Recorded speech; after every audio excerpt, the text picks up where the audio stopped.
বছর পর বছর খারাপ খেলতে খেলতে খেলতে খেলতে পচা ফেলেছেন বাংলাদেশের মানুষকে। লজ্জা করে না, শরম করে না? ওগুলো মাথায় নেই আপনাদের? বাংলায় একটি কথা আছে, ভালো মানুষের ভাত নাই, অকালে পাকলে দুঃখ থাকে চিরকাল, আর পুরান চাল নাকি ভাতে পারে। এই কথাগুলো সবগুলো বর্তমানে ক্রিকেটের সাথে যুক্ত হয়ে গেছে। হ্যাঁ, ভালো মানুষের ভাত নাই মানে নাজমুল ইসলাম কথাটা খারাপ বলেনি, কিন্তু আজকে তার কী অবস্থাগুলো করতেছে।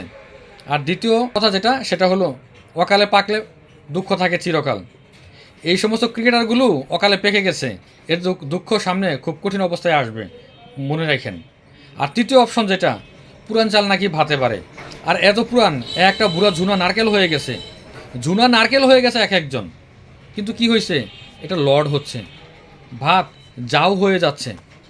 আর পুরান চাল ছিল তারা কারা? এই পঞ্চপাণ্ডব ছিল পুরান চাল।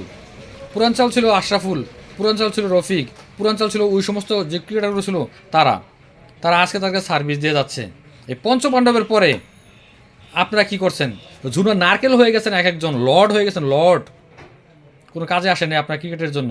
কি আনছেন ক্রিকেটে আপনারা কিচ্ছু আনতে পারেন না ক্রিকেটের জন্য, কিন্তু কারি টাকা আপনার ব্যাংক ব্যালেন্স চেক করতে পারছেন।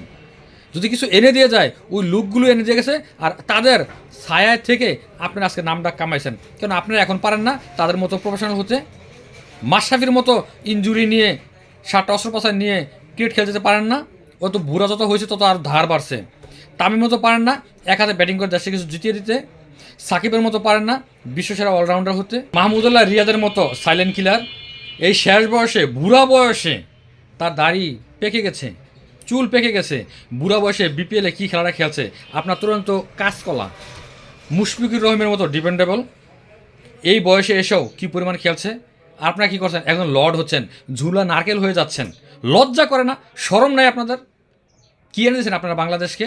কারিগরি টাকা নিয়ে আজকে প্রতিষ্ঠিত হয়েছেন জীবনে। কী ছিলেন আপনারা? অনেকেই, সবার কথা বলতেছি না, অনেকেই কী ছিলেন? ঠিক মতো বেলা ভাতও খেতে পারতেন না। আজকে এই খেলাতে এসে মানুষের ভালোবাসা পেয়ে আপনারা আজকে ব্যাংক ব্যালেন্স কোটি টাকা বিভিন্ন দেশে ট্যুর দিচ্ছেন। যেখানে গুলিস্তান থেকে সদরঘাট আসতে আপনাদের ঘাম ছুটে যেত, সেখানে বিদেশে গিয়ে ট্যুর দেন। লজ্জা নেই আপনাদের? নাজমুল ইসলাম তো খারাপ কথা বলেননি, ভালো কথা বলেছেন। হ্যাঁ, তামিমের বিরুদ্ধে কিছু কথা বলেছেন, কিন্তু কথাগুলো তো খুবই অযৌক্তিক না। উনি দেখেছেন ক্রিকেটার, সাংবাদিক, কলাকৌশলী, বোর্ডের লোক, তারা যে ইন্ডিয়া যাবে গেলে তাদের সিকিউরিটি কী দেবে, কারণ তারা হুমকির মুখে আছে। মুস্তাফিজকে সেখান থেকে বের করে দিয়েছে তারা।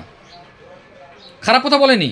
আগে দেশের স্বার্থ, আগে দেশের মানুষ, দেশের সার্বভৌমত্ব, পরে টাকা, পরে অন্য দেশ। কিসের বন্ধু দেশ? তারা কি আমাদের বন্ধু?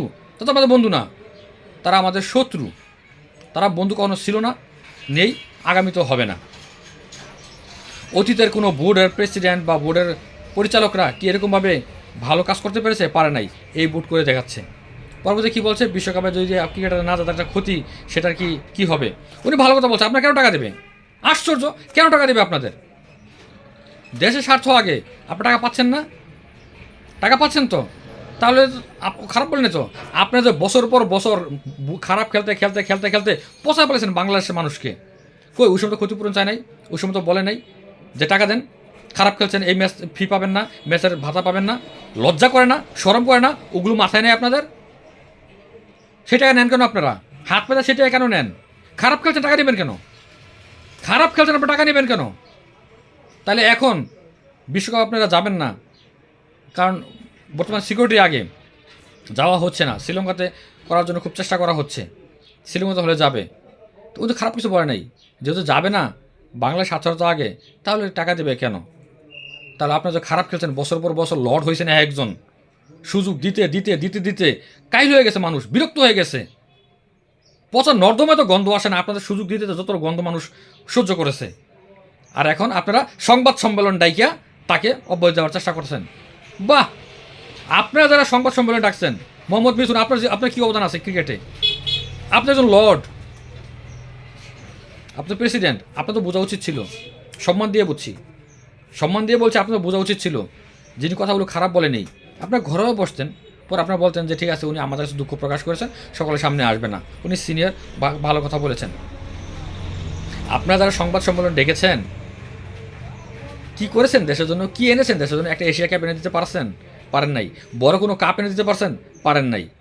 তাহলে পরিণামে আপনারা ভালো ভালো কারিগরি টাকা পেয়েছেন, আজকে জীবনে প্রতিষ্ঠিত হয়েছেন। অতীত ভুলে যায়েন না। 10 তলায় ওঠে নিচতলার মানুষকে পিঁপড়া মনে করেন না, একসময় নিচতলাতেই ছিলেন আপনারা।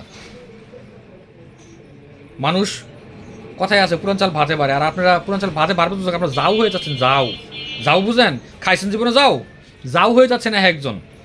পুরান চাল ছিল তারা, পঞ্চপাণ্ডব মাশরাফি পুরান হয়েও তার কি গতি ছিল, মাহমুদুল্লাহ পুরান হয়েও এখনও তরুণদের চেয়ে ইয়াং, মুশফিক পুরান হয়ে তরুণদের চেয়ে ইয়াং, সাকিব আল হাসান পুরান হয়ে তরুণদের চেয়ে ইয়াং। আর আপনারা ইয়াং হয়েও একজন লট বুড়া থুরথুরা হয়ে গেছেন। ভালো হয়ে যান বুঝছেন, মানুষকে রেস্ট করতে চেষ্টা করুন। আর এই স্পন্সার টাকাগুলো কোথেকে আসে? এই স্পন্সার তো আপনার করে ঠিক আছে, ওদের প্রোডাক্টগুলো তো সাধারণ মানুষই কিনে, না কিনলে আপনার টাকা কোথেকে পাবেন? বিপিএল থেকে শুরু করে ক্রিকেট যদি খেলা বয়কট করে, ভাত খাওয়া লাগবে না।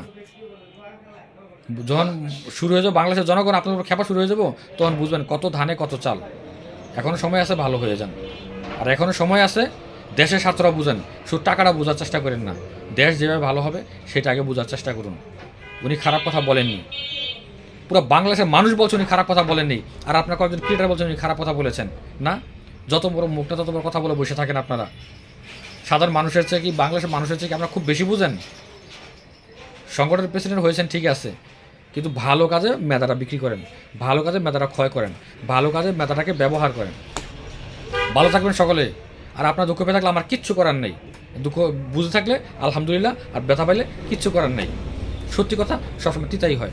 আল্লাহ হাফেজ।